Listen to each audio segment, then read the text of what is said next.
us hip sisters. We've been out here in the Netherlands learning some new things about cellular medicine, and this is our wonderful tutor who has been imparting her knowledge on us today. Her name is Terry, and we're going to go through a few questions just to find out more about what your specialisms are, and then we'll go from there.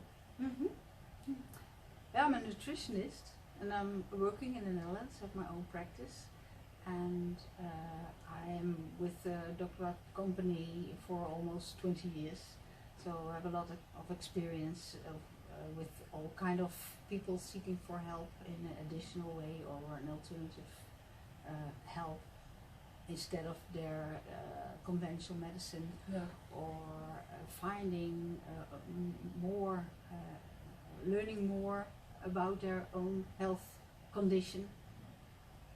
Sounds like quite an interesting career that you've led so far. Yeah, it is. 20 years ago I didn't expect to be here still. Yes. So I started a new field of medicine that was very promising and very exciting to be part of it.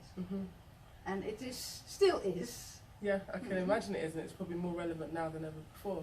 Yeah, it is. So tell me some more about cellular medicine and how it's relevant to today. So if I learned about people's diet and health situations or diseases that develop, it's more and more important that they improve their food habits, their lifestyle, and also that they understand what is happening in their body. Because just follow what your doctors say without knowing what is happening in your body, you have no responsibility for your own health situation. And knowledge is power. You should know what is happening and then take action and responsibility to change something. And cellular medicine is providing not only the scientific based programs, combination of nutrients, but also the what you call it, low-level information for everyone to understand, and that's important. It's not just that the doctor should know what is happening in your body, you should know yourself, and that's the essential extra of cellular medicine. Excellent, that's really empowering. I'm happy to know that we're going into a future where that's now a possibility to apply this knowledge to. Food is so important. And our food is not that healthy anymore. If you're, if you think you have a healthy diet and a healthy lifestyle, then still our food isn't able to provide us with all nutrients we need for our stressful and unhealthy lifestyle that we have at this moment. And if you, in addition, have to take medication or you're suffering from a kind of disease, then the need for more nutrients is even bigger. So you cannot cover that with a healthy diet.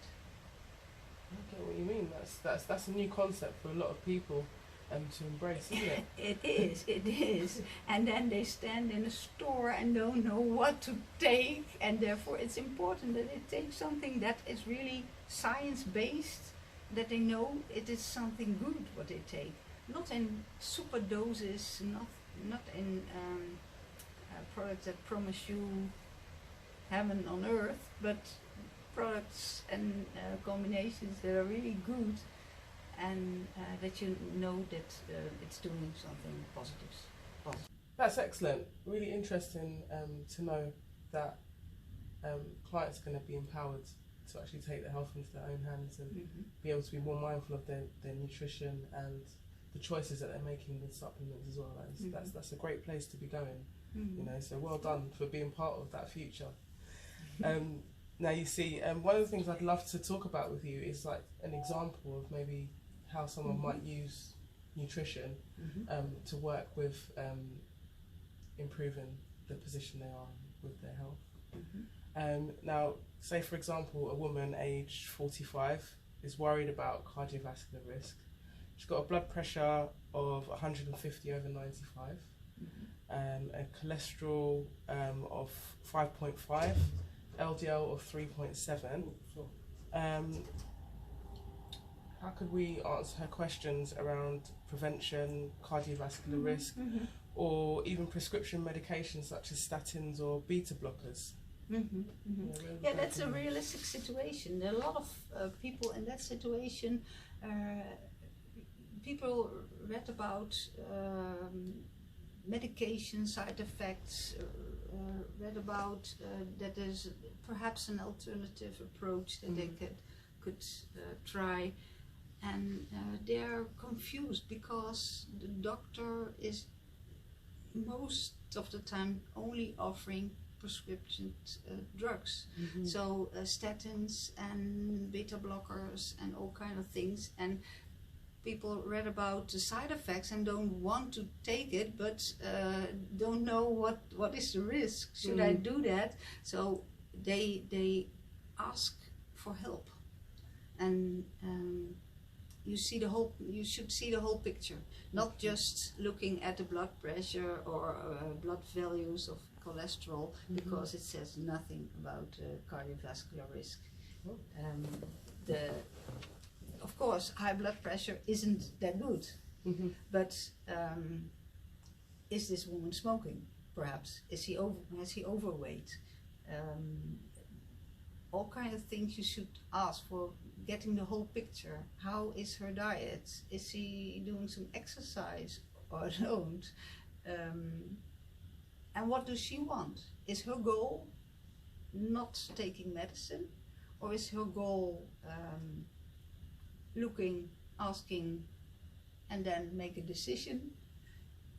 Does she want just information, or does she want an explanation of what is happening in her body, or does she just want your prescription? So that could also be the case without knowing. But a cholesterol from it was 3.7 is perhaps too high for a medical doctor, but in fact it says nothing. For the risk, cardiovascular risk, you should have another value that you could measure in the blood. That is the LPA, lipoprotein small a. That is in fact the risk factor that is important to know. How high is your risk for development of plaques in your artery? That's a molecule that only people can produce yourself in the liver, and the more you produce, the more risk there is for plaques in the arteries, because that's a reparation molecule, a molecule that is important for healing the weak connective tissue in the artery walls. So there are a lot of people having marvelous cholesterol values in the blood, and they still get a heart attack. But otherwise, there are also people with high cholesterol levels and they have clean arteries. So that doesn't say anything.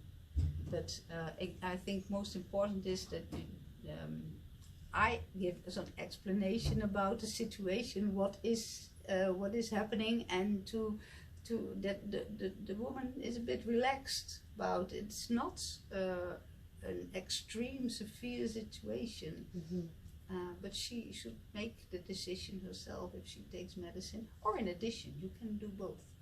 If you're too scared about high blood pressure, you can take the medication, and in addition, please take extra vitamins. And if the blood pressure improves, you can reduce the medication and go on with the vitamins. That's also a possibility. Well, you surely explained to us some new ideas on how to approach something that is quite a popular issue that arises in our modern world today. And I'm sure for the viewers, it's probably been quite a paradigm shift in thinking and approach. And you know what, people? This is what the healthcare of the future is going to look like. So thanks so much for watching. Thank you, Terry, for imparting on us your knowledge. And we'll have more gems for you soon. Goodbye.